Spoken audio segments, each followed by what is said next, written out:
Hey everybody, this is Kim here. I'm on holiday in Macedonia. I'm in pre-lab and I'm today in the mountains. I'm on the top of Marco Towers. It's a very beautiful nature here and I want to show you some of the nature around me.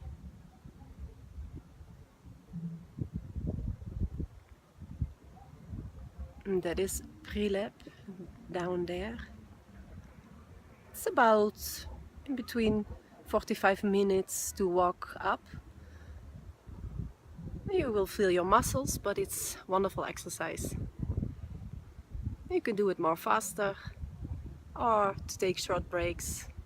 Everything is okay. Just enjoy. See how much far you can see here.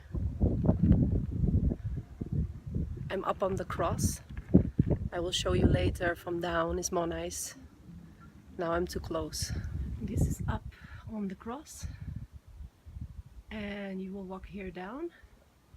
And if you make yourself small, you can see here in the stone a heart. Love this. I had some picnics here, I read a book here. I love this place. And I will show you the road down. Here we will go down. There are the stairs. And all the way there to the castle.